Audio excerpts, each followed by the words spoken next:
Good day to our lecturer Dr. Umu and my fellow classmates. I'm SHARMILADEVI Mariappan. My metric number is 275322. I'm here to present about human trafficking in India. Let's go. All of us will be curious on what is human trafficking.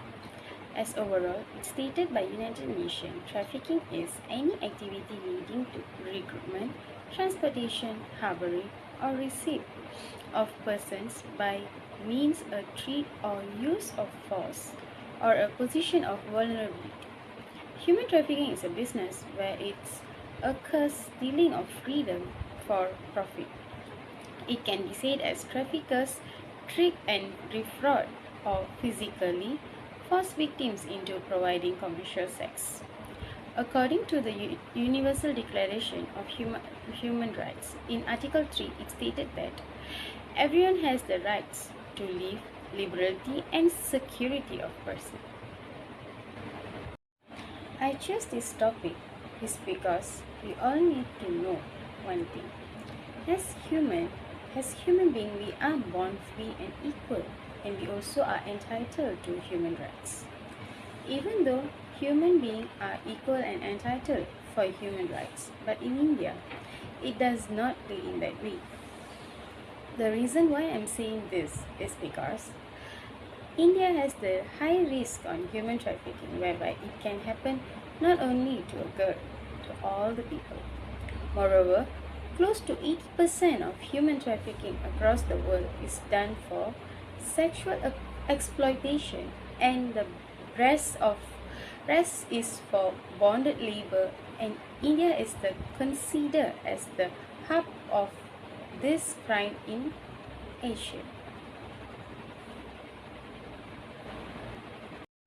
When we think of who are being impacted to this crime, it can happen to all. All I mean here is without knowing gender, race and age. Human trafficking is the third largest organized crime after drugs and the arms trade across the globe. Let's move on to the human trafficking in India. India, the largest organized crime in human trafficking after drugs. Human trafficking is still a major issue in India, even though this crime is banned by the Indian law. People in India are being routinely trafficked illegally for commercial sexual exploitation and forced or bond labors. According to a report by Free a Girl Foundation, around 700 to 800 children are stuck in the red light area of Nagpur, India, whereby another study carried out by Reuters, out of an estimated 20 million commercial prostitutes in India, 16 million women and girls are victims of sex trafficking. The New York Times has reported on the widespread problem of human trafficking in India, especially in the state of Jharkhand.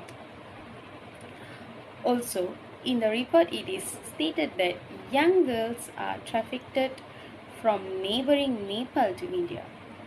In another article published in the Times of India, Karnataka is the third state in India for human trafficking.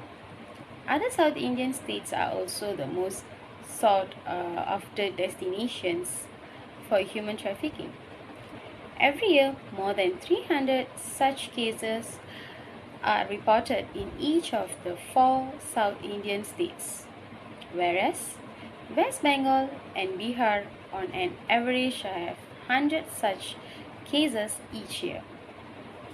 As per the data, more than half of the human trafficking cases are from these states.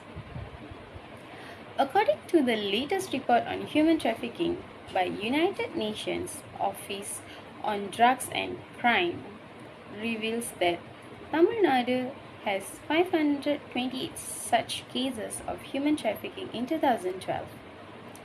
The number is really high and more than any other state except for West Bengal, 549.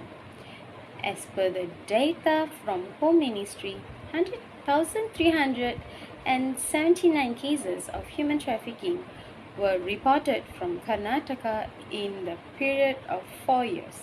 In Tamil Nadu, the number is 2,244, whereas Andhra Pradesh has 2,157 cases of human trafficking. Recently, bonded laborers in Bangalore have been rescued. According to an article in First Post, Delhi is the hub of human trafficking trade in India, and half of the world's slaves live in India.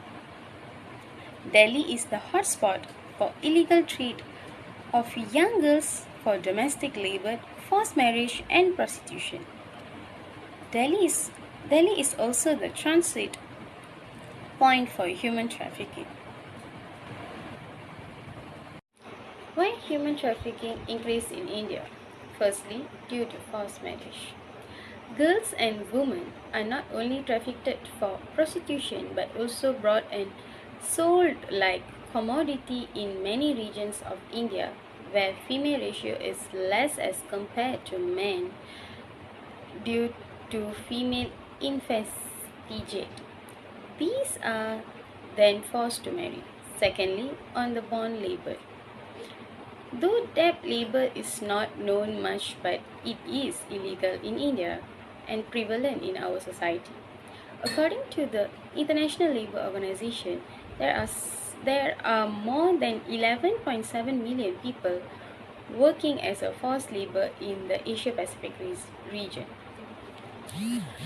People running out of cash generally sell their kids as debt labor in exchange for cash. Both boys and girls are sold for this purpose and generally not paid for years. Victims of human trafficking have great chances of suffering from issues like mental disorder, depression, and anxiety.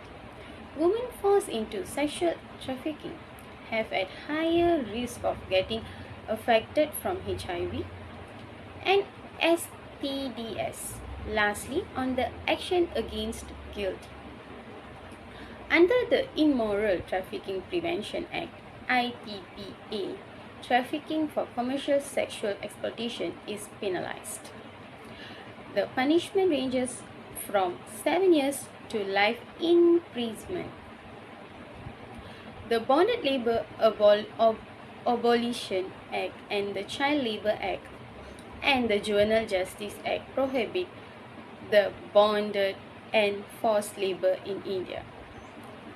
Because of the brutal gang rape of December 2012, government has passed a bill in which law related to sexual violence and making sex trafficking have been amended. But still there is a huge gap between enactment and enforcement of these laws. Because of this widespread corruption and bribe, it is easy for agents for bring these young boys and girls to their profit.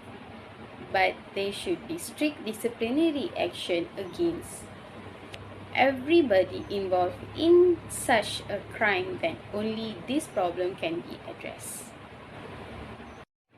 As a conclusion, in order to stop human trafficking, it can be carried out by using several ways, such as raise awareness through conducting campaigns and talk shows.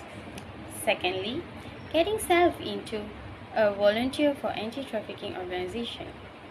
Lastly, petition to add human trafficking costs as you all know, youngsters are the backbone and leaders for future nations. So, by teaching them the education system also can nurture them by educating about these matters. My hope for this presentation is all humans are born free and equal in dignity and rights. Respect them as human no matter what age, race, and gender. Lastly, live our life as human that have dignity and humanity in us. Thank you.